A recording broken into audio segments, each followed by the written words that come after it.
Welcome to Dollars and Cents with your host, Jeff Davis and Chris Coleman from Falcon Financial Management. Gainesville, Ocala. It's Saturday, 8:30 a.m., and you're listening to Dollars and Cents with your hosts, Jeff Davis and Chris Coleman.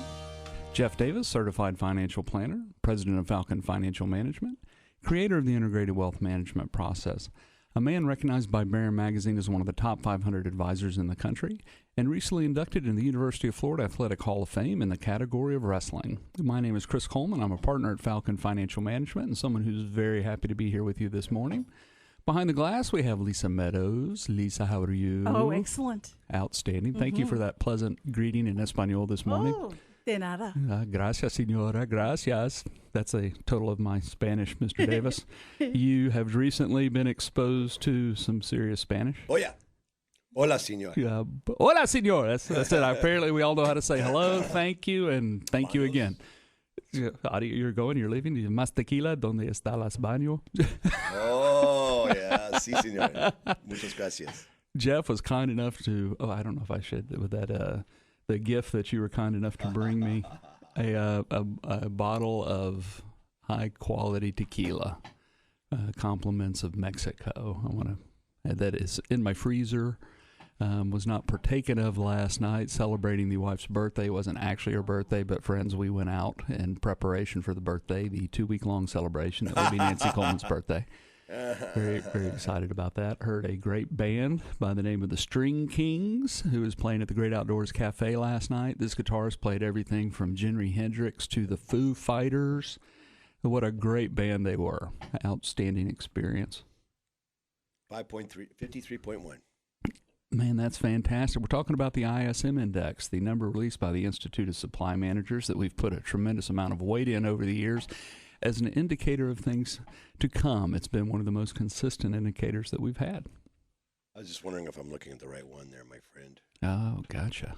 He's clicking on the computer, and I am buying time as he searches for this number. Also do want to mention Mother's Day. Mother's Day is coming on Sunday. Jeff, what's your favorite memory of your mother? Oh, geez. Excuse me. I was, my mother passed away a few years ago, and we're Italian. So when you have an Italian mom, I mean, they really dominate the scene. And one of the things that I got so many memories, but all of a sudden when you say that, I got this one that pops into my mind that was a friend of ours. This is when we were all kids. I guess they're mid-teens, and one of the kids was saying, my mother was, I guess, yelling at us, and he said, "Look to my brother, how can you stand with your mother yelling at you all the time like that?" And he said, "She's yelling." We never noticed. Yeah, that's just how she talks. Yeah, it was no big deal.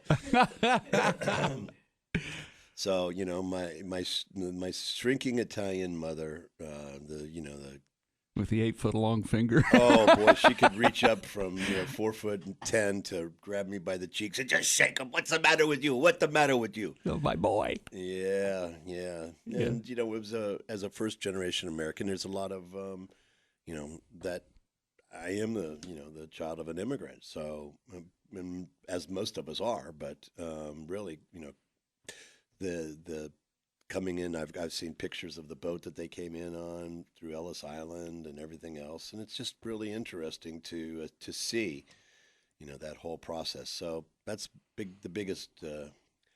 When you're, the firstborn male in an Italian family, there's your mother.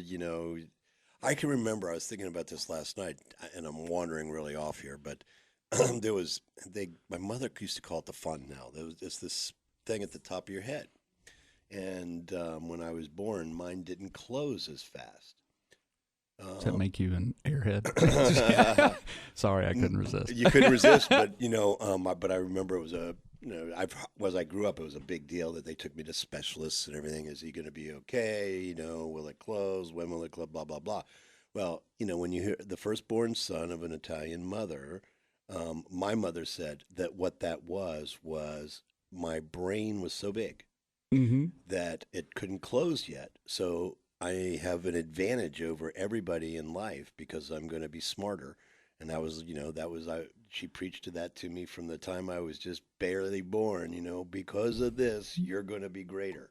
You'll be smarter, and so. And think how many people you've helped with that big old brain of yours. Boom. I was waiting for it. God left it open so that his rays of sunshine could beam upon your brain. That's a great one. She didn't use that one, but I'm sure that was in her bag of tricks somewhere. The first one worked so well she didn't have to. But we would be remiss if we didn't say thank you to all those mothers out there, and we hope that tomorrow you enjoy the day that is yours. Absolutely. What are you guys doing for Mother's Day? Well, my wife is actually leaving town. She's going with her sister, and they're going down to see their mother, to spend the day with her as just daughters and mothers. And there was the big discussion of, hey, it's Mother's Day. Is this what you want? And I think they're going to have a really special time together that way. We'll be celebrating it in the Coleman house this afternoon. Yeah, I was going to say, she's letting you go. Well, she's going. I'm watching the daughter so that her mother. So it's just and the two, three of them. Correct. Mm-hmm. And she broke her hip. Yeah. How's she doing?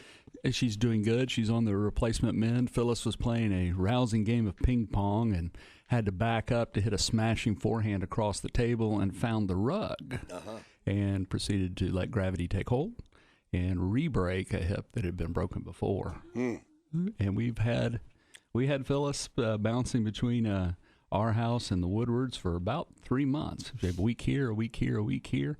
And it brought to mind something that a lot of folks are seeing nowadays, and that's care for your parents. And it brought home the idea of the importance of long-term care and all the issues that are coming up in that regard. And how do you protect for those things? A fascinating issue. How did we get there? Smooth transition, my good man. Smooth. Very good, very good, very good. So tell us more. Well, lots of folks have heard of the products of long-term care over the years, and the idea that the population is getting older. You've often talked about it as here on the radio, the silver tsunami, folks moving through, the large group of baby boomers and how they've gone through. I don't remember saying the silver tsunami, but I am stealing that without attribution. No. Oh, you've said silver tsunami for years. I think I would use pig going through the python. That was the expression that we always used. I don't. I might have to call you on this. If we had videotape, I'd rewind. But I always loved the silver tsunami. I didn't make that up. You read it somewhere, or heard it from someone other than me. It's not one I know. I think I heard it from you from what you read. Maybe. Yeah, but the idea that the baby boomers now are reaching the age of 65 and over and are moving through, I believe we say the rate's about 10,000 a day. Turning 62. Turning 62, the first qualifications for Social Security. So they're tracking these folks coming through, and now the idea of the increased cost of medical cost that are being driven up, the idea of people are living longer, and how are we going to meet that need? And the challenge for the insurance companies of creating long-term care products that are, one, you need the insurance company to be able to back their, I hate to use the word bets, but to create the kinds of products that can take care of these needs. Absorb the risk. Man, listen to this. This is be the verbiage. You get an A in language arts today. Thank you. Thank you, Teach. Yeah, for those of you who are not in studio, we are high-fiving today. That is outstanding. But how are insurance companies going to handle the creation of products that take care of this need? And as we've often said, products are always changing. What we know of today will be different tomorrow, and we're just now starting to see the types of products to help address this issue that are not based on some insurance products where you use it or lose it kind of thing. Now the traditional health insurance type of a product. Correct. So whereas it used to be, if you were going to buy this product, you paid your premium, and if you didn't use it, well, thank God you didn't have to use it for one, but that was money that you never got the benefit of. And we're just starting to see the transition of products to where you can use your assets as investable assets and have benefits attached to them that provide long-term care benefits. I think you brought me an article from my friend of long standing, Mr. Lou Walker. Smooth. we try not to say old friend. When you're over 60, you're not old friends. You're friends of long standing. But I'll be ripping that one off. Age is relative. Yes, baby. Lou was one of my mentors. He's one of the guys who created the financial planning industry. He's one of the first 40 CFPs, and was a leader in this industry. And in fact, the reason I became a fee-based investment advisor in 1994 was Lou Walker and his introduction in 92, 93 of the concept, and pounding me until I finally got okay, I'll do it. That had to be hard because you are a Hall of Fame wrestler. Oh, to be able to beat you into submission to do this. Lou would do it intellectually. Trust me, you. he was a very, very sharp man. But the article was talking about the phenomena that we've seen with long-term care insurance, and it's really hit a fever pitch in the last 12 months. Modest increases in premiums, 3 to 5% periodically, and then this year we've seen increases from 25 to 75% of the premiums, because when they create a policy, anytime when an insurance company is going to create any kind of a product, whether it's an annuity, a life insurance, a health insurance, any kind of a product, and in fact, when we start talking about Affordable Care Act, they've got actuaries, and those are the guys that crunch the numbers and say, if we have this and then we have this, then the price has got to be this. And they have certain assumptions. One of the assumptions, as I understand it, was that 30% of the people that bought long-term care policies would drop the policies before using a benefit. They call that a lapse. That 30% would lapse the policies before, and so they captured a certain amount of premium that they would expect to have without having to pay any kind of a benefit. So the idea being, for it to be feasible for the insurance company, they needed this to occur. Correct. To make it a quality business decision for the insurance company. Well, to keep that premium where they expected it to be. Mm-hmm. If you have 20%, then the premium's got to be higher. If it's 10%, the premium's got to be higher. If it's 5% lapse ratio, when it's 3% lapse ratio, the premiums are way out of whack. Mm-hmm. And that's what we're seeing is nobody drops these long-term care policies. And the long-term care policies were really structured after the disability income approach. How many days till it starts? They call that an elimination period if you have a disability policy. So how many days till it starts? How long does it last? And how much is the benefit? That's what a disability income policy is, and that's how the long-term care policies were structured. The lapse ratio that they expected was too high, and the expenses have gone up much faster. And I know that with the folks that my clients, are probably the majority of them are 50 and above. And a lot of them are taking care of parents that are at the end of their lives. Recognizing what it's costing, if the parents had some long-term care insurance, the value of what that long-term care is.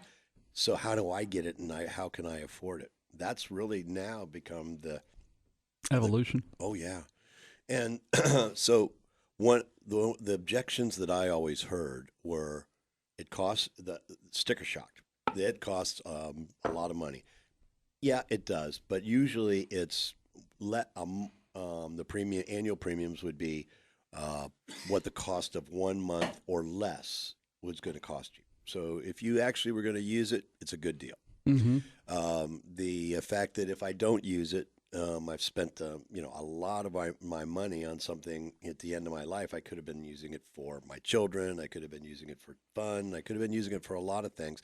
Are there any alternatives? And up until recently, there haven't been any alternatives.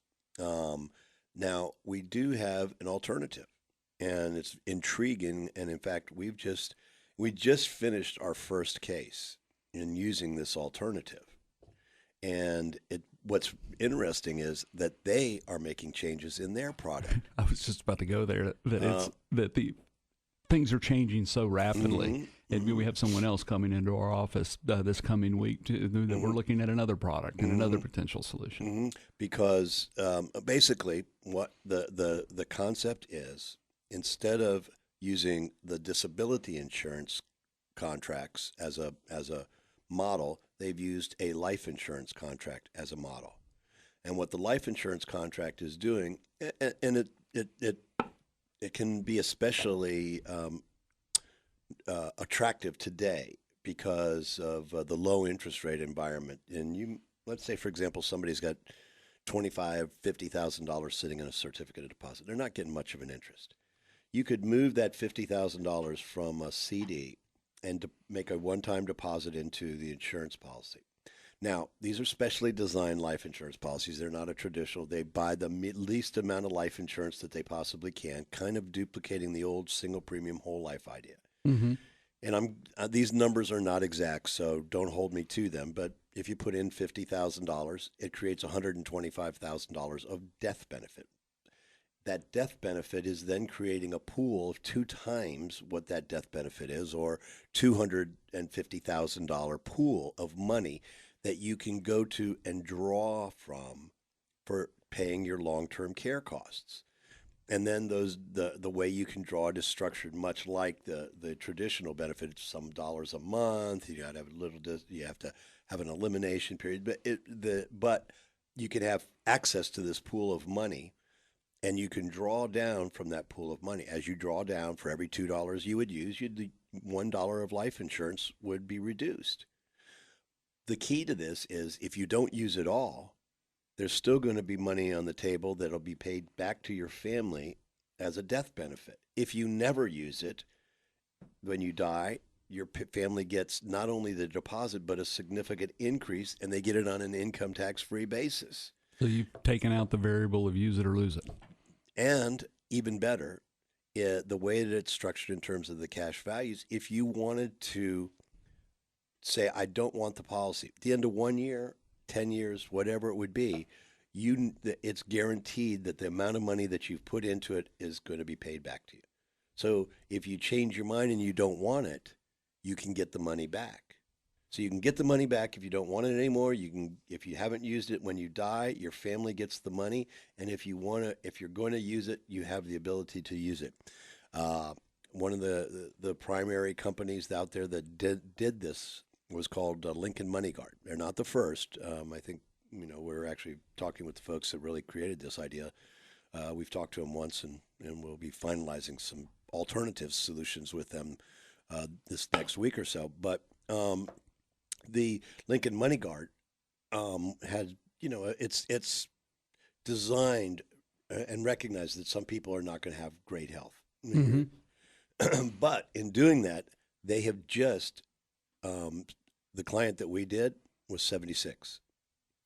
They have just come out, and I think it's as of June 1st. Correct. They will no longer offer the contract to anyone 70 or above. So it's only available for 69 and below.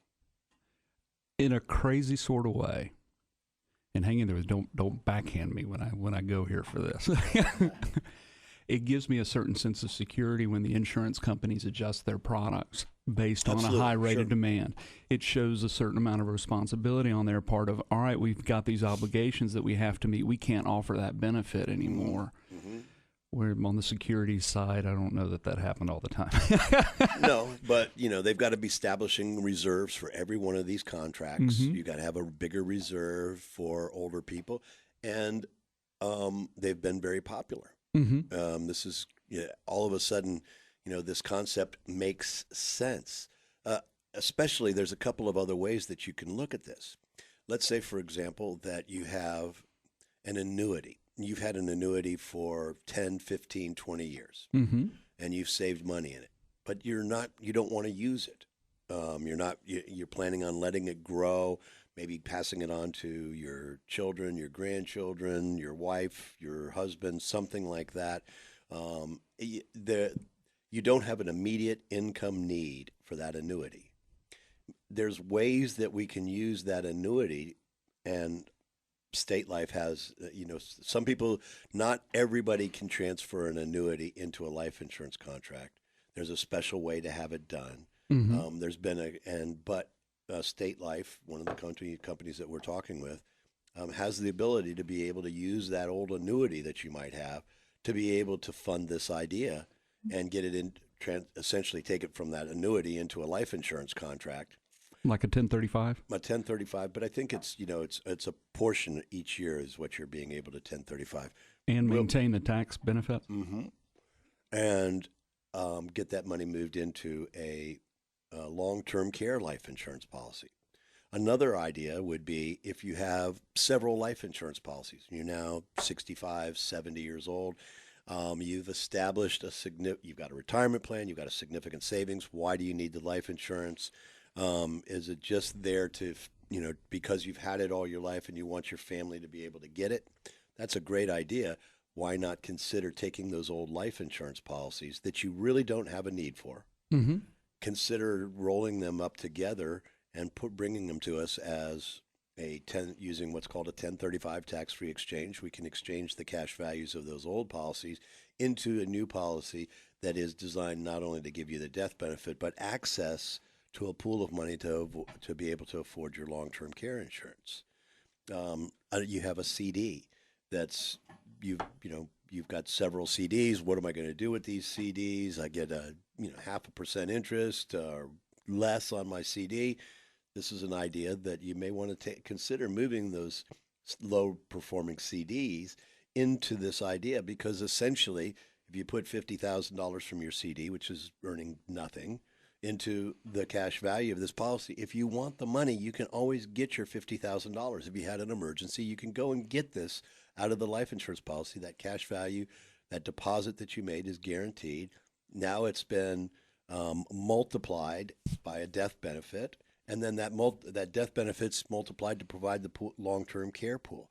I'm very intrigued by this idea. Well, I'm past being intrigued. I think it's a great way to solve this problem. We talk about solutions, and I think this is a really good solution to solving the problem, because there's people that have annuities, life insurance, CDs, and that money can be used. And all we're talking about is using that money in a different way. It's still available to you. And in some cases, it's actually going to be multiplying what your real goal was. So if you have an annuity that's got a $50,000 cash value and you think, I'm not going to use this, it's for my kids, why not turn it into $125,000 with one of these long-term care life insurance policies? Now, you're still giving it to your kids, but you're giving twice as much money to your kids, income tax-free. And on the risk scale, you're in the same side of the risk scale. I think you're moving down the risk scale. You got less risk because you got a guarantee of the cash. You got a multiplier at death, and you've got a multiplier for long-term care, which you don't have it with a product that you may be sitting fallow. One of the things that we do with our clients is that we see the bulk of our clients at a minimum once a year. Mm-hmm. Financial planning clients, I see them at least twice a year. So we're seeing our clients on a regular basis. So as we do that and we introduce ideas like this, that's where we'll see these opportunities. But if you've not been working with a financial advisor, or you bought, you made an investment, and if you'd put in, $10,000 or $20,000 15 years ago, it's likely to be close to $50,000 by now. Maybe if you did it 20 years ago, because the last 10 years you didn't earn much money. But but we'll talk about the younger folks in the last 10 years some other time. But if you've done that and that money's just been growing and it's just been sitting there on your, as part of your portfolio, it might be time to consider what you're going to be doing with this. Here's another idea. What about somebody that has an IRA? They're 71 years old. They've got a good retirement, and they're being forced to take a minimum required distribution. Minimum required distributions, if you have an IRA or 401k, if you leave an employer, our philosophy is you take your 401k, you take your 403b, you get it out of those employers' hands as fast as you can, get it into your own IRA. There's absolutely no reason for you to leave a 401k with a former employer, a 403b with a former employer. In fact, I think it's a major error, because you have lost control over what your ultimate investments are going to be. So if you have 401ks and 403bs, there are a bunch of them out there, give us a call, because this is something that Chris specializes in helping people roll money over from 401ks and 403bs into IRAs. But put it into that IRA. Now I've got a minimum required distribution. I can't tell you how many of our clients say, I don't want the money. What can we do with it? I'm just going to give it to my children. I'm going to just give it to a charity. Why not take that minimum required distribution? And one of the ideas is that you can make it's not only a lump sum, but there's a 10, they call it a 10 pay. You can make deposits for 10 years. Why not use your minimum required distribution to fund the long-term care? Now that money that you weren't going to use for under any other reason, you were going to give it away, or now you're leveraging that required minimum distribution to solve a problem, the potential that you're going to need long-term care insurance, leveraging the money into a death benefit that's going to be a multiple of what deposits are going to be, a multiple for long-term care. So for somebody who's over 70, using their required minimum distributions would be another idea to fund one of these ideas, these solutions, as they really would like to call them. So that's the new word, solutions. Well, the folks getting older and the idea of living in dignity during those years. Oh, boy. I know we've had a couple of cases where you went to see someone who was in a facility, maybe with someone that we'd worked with and who made different decisions than we might have, not everybody does what we would like at the time. Right. And you go to visit. Or couldn't qualify for it. Right. And then some of the facilities you've been in to visit these folks are less than excellent. Right. Now, the other side of the coin is I met with one of our clients last night or yesterday afternoon, longtime clients, and her mother is now been moved to a 24-hour supervision Alzheimer's unit. Mm-hmm. She had been really involved in caring, still is really involved in caring for her mother, but it's been a major job. She's been caring for her parents for as long as I've known her, 20 years. She was as happy about the situation that her mother's in today as I've ever seen her, because long-term care insurance is paying the $5,000 a month for that facility that she's in. It's a hit. That's right. And her mom has 24-hour care. Somebody that says always, how are you doing, Miss Dorothy? We are thinking of you. Did you want to do this? Do you want to go down and see she's got care that she couldn't they would have found a way to afford it. I'm sorry, we've run out of time, so Chris. Well, it's time to pay the bills, isn't it? Okay. Folks, if you'd like to give us a call at Falcon Financial Management, the phone number is 352-375-7977. That's 352-375-7977. Or you can check us out on the web at www.ffmonline.com. That's www.ffmonline.com. Thank you. Bye-bye.